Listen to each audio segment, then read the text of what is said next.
Hi, how you doing? Hello. Hey, this is Christina and Brian from Your HealthySteps, where we teach you foam rolling and self-care skills so you can keep on doing the things you love to do, because with foam rolling, you're going to be pain-free, active, and healthy. Able to get out and just do the things you love to do. Absolutely. Yeah, so we're not medical doctors. We are not diagnosing, prescribing, or treating. What we're doing is we're sharing education that we've learned in the past 14 years as sports and neuromuscular massage therapists. Okay, so today we are talking all about the groin muscles, right? In polite society, too. So it's really not a bad word. It's not.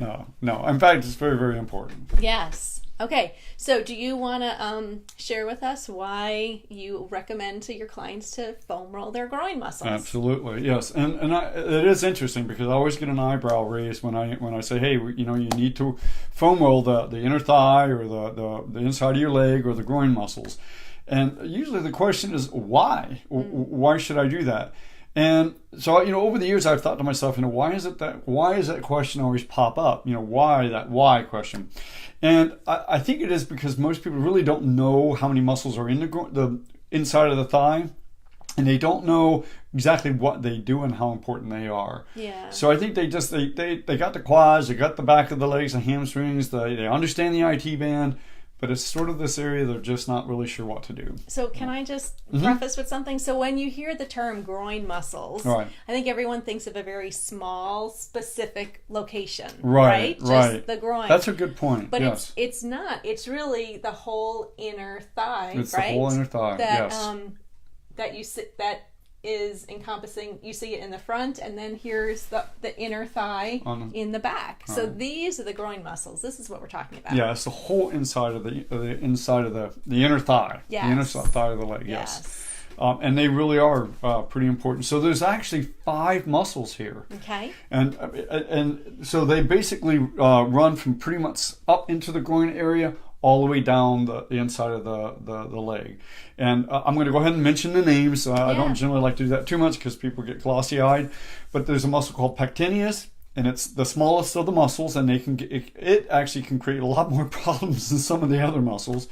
And then everything else is adductor. So adductor is the more medical term of these muscles. They're adductor brevis, longus, magnus being the largest one. And then there's a small one right on the outside called gracilis, and it actually runs right from the pelvic floor all the way down to the inside of your knee.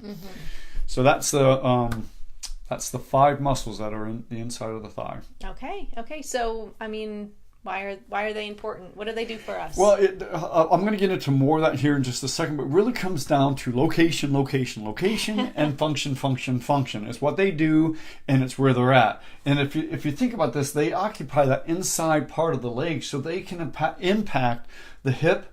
They can impact where the upper leg is positioned in the hip. The knee, where the knee is in correct position or not, being pulled too much inward, it can actually pull the hip down on one side. So now your hips, instead of being equal, there's one being pulled down this direction. So again, it is location. It's right in the main section between your upper body and your lower body, and it can impact all of that. Right. Yep. Yeah. Okay. So I guess I need to describe where they're located at, right? So when I'm talking to people about the adductor muscles or the groin muscles, I either use the term, the idea of a fan, an upside down fan with the handle being up here, and then the spread out fan all the way down the upper leg. So if you just watch this, and it all comes up right into this area where it attaches at.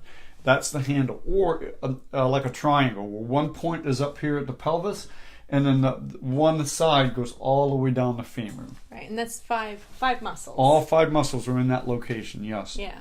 So they attach on the underneath part of your hip, what's called the pelvic floor, and come all the way down and attach all the way down the femur, and even on the inside part of the knee.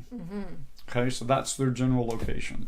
Okay, great. Okay, and so what do these muscles do? How do they affect us? Well, they can move the hip inward. That's their main job, is to pull the legs together. They can rotate the leg inward. They can actually pull the leg backwards, all except for one of the muscles. Gracilis doesn't do that, but gracilis can impact the knee, so it has much more impact on the knee. Right.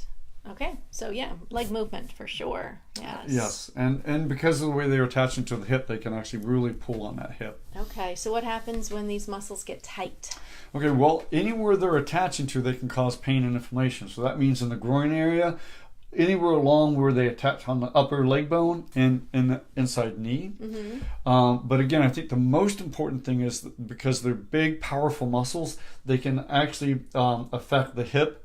Where the location of the upper leg bone is in the hip and in the knee itself. Right. So it covers a large area and it can create a lot of problems. Yeah, can I tell my Yes, story? absolutely. So when Brian and I first met, we would do a lot of hiking together. Yes. And I had a lot of knee problems. My knees were really hurting a lot. A lot. In fact, there was a lot of times I thought I was going to have to carry her out. This is in Colorado, so yeah. Yeah. So, but now I understand that there was an imbalance going on because there's so many different muscles that affect the knee and how it's tracking. So now that we started running again, if I ever have any sort of knee pain, right away I'm hopping on the foam roller and I'm working not just the hamstrings or the quads, but all the muscles that are affecting or crossing the knee, because I know if one of those are too tight, it's going to affect how my knee tracks. Absolutely. And that has taken care of it. Yes. I mean, and that's such a great point, because if we always talk about, one of those cellular towers, and they have all those gables or wires that are being pulled down. If any one of those are way too tight or too loose, then the tower is going to crumble and fall, right? They all have to be equally taut to support that tower. It's the same thing with the muscles here. So when Christina's knee was aching, we were just trying to figure, what's wrong with this knee? What's wrong with this knee? What was wrong with it? Wasn't the knee. The knee was being angry because it was being torqued in so many different directions, and specifically you were really tight in the groin areas, and that caused the knee to be pulled inward. So once that was dealt with, the knee pain went away. You got it. So I love that point. It's fantastic. Yeah. Okay, so I know these groin muscles have some crazy referral points. They do. So is that the next thing that we're talking about is the trigger points? So those darn trigger points. So the trigger points are the hyper-irritated points within the muscles. And we're not going to go through all the 5 muscles in the groin area, because that would be a lot. But the pain patterns, you can get pain. Let's see if I got my little thing here. You can get pain actually in the front, right up into this area. You can get pain on the inside of the thigh, but more in the front. You can actually get pain right above the knee. You can get pain down the inside of the lower leg. You can get burning sensations right on the skin on the inside of the thigh. And some of the worst trigger points that these muscles have, they actually go internally. So you can get, and it's the way people describe this pain is that it's a burning, traveling pain that explodes in a burst of pain.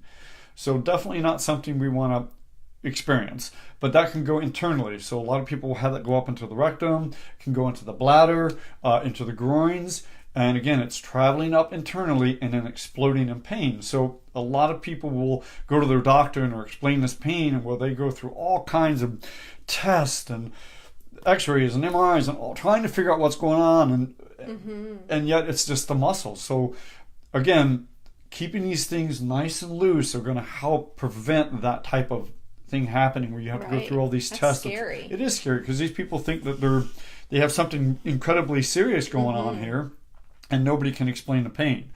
And it can be these groin muscles that cause that. Right. Yep. Okay. So before we get to that craziness, how do I know if these muscles are tight if I don't have a pain yet? Right. The other thing I want to step back real quick was a groin pull. So not only do we not want to experience these type of pain patterns that the muscles can create, but if these muscles are tight, one of probably the most serious, other than a spinal injury, right, can be groin pulls, and they can be significant. And also with the groin, we have something called a sports hernia, which is not the right term, but basically it's a tear up in this region here, because there's a battle between the groin muscles and your obliques, the muscles of the abdomen.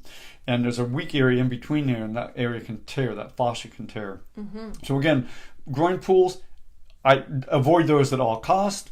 A sports hernia, avoid that at all costs. And the only way to do that is to make sure that these muscles are loose and flexible and healthy. Yes. Yeah. Well, how do we know that they're tight? Yeah. Well, again, if you're experiencing any of this stuff, they're tight. Okay, you're there, unfortunately. But prior to that, I mean, if you have difficulty sitting, with your legs crossed or with your feet together, pulled in on the floor, and trying to drop your legs out like a yoga stance, it used to be called an Indian style. Mm-hmm. Or if you're sitting and trying to spread your legs out wide to try to stretch those and you just can't get those, that's a really good indication that you're really, really tight. Yeah. Okay, so what sports are typically dealing with tight groin muscles? Well, so typically we think of soccer, we think of basketball, lacrosse, field hockey, and I always throw this one into because I have a lot of my clients, but not a lot, but I have a number of clients who were horseback riders or rode horses when they were kids, and it was always English style. And I'm telling you, if you've ridden horses, if you're doing it now or in the past, and you rode English, you have tight groin muscles. It's the way you communicate with the horse, right? And it just makes them tight. So any of those sports that are multi-directional movements are going to have potential tight groin muscles.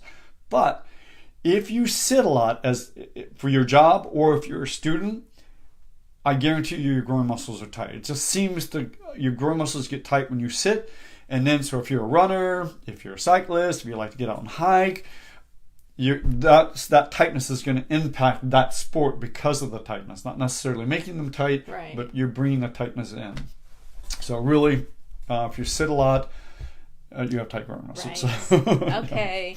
Yeah. So what can we do about if we have tight groin muscles? What can we do? Okay, well, I'm a big advocate for foam rolling. I think get the foam roller out, and you need to do it correctly. There's some definitely incorrect ways of foam rolling the groin muscles. So we teach the correct way of doing it. Right.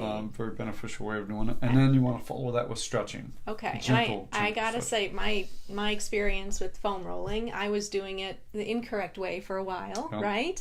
And then you showed me how I should be doing it, and oh my gosh, there was quite there was you knew immediately you were tight. I was doing it correctly because it was tender. It was really tender. Yeah. So those, I don't think it's quite so bad now. I think it's 100% better. But the first time, because I thought I was doing it, and I was not working those muscles the way I should. You were doing it the most common way of doing it. Right. Is, yes. Yeah. So that's okay. You got to learn his techniques because it works. It made a difference. Yeah. Okay. Anything else you want to share? That's about it. I think we've covered a fair amount here. Okay.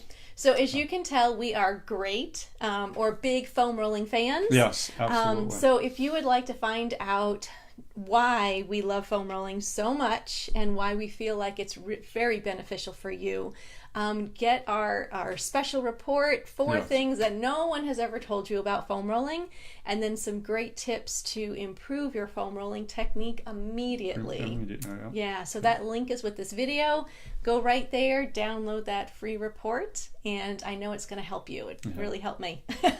And it's helped me. It's kept me doing what I do. Okay. So we'll see you later. And make sure you follow us every Monday at 11 o'clock on Facebook Live. You got it. Yeah. Okay. Bye-bye. Okay. Take care.